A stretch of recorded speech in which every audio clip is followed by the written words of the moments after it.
Hi hello నమస్తే, అందరూ ఎలా ఉన్నారు? బాగున్నారా? Welcome back to my channel. ఈరోజు నేను తాటి ఇడ్లీలు చేశానండి. దానికోసం బెల్లాన్ని మెత్తగా చితక్కొట్టాను.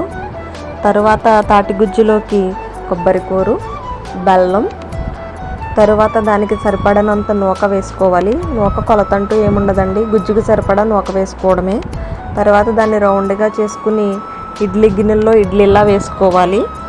తరువాత దాన్ని ఆవిరి మీద ఒక 15 మినిట్స్ ఉడకనివ్వాలి.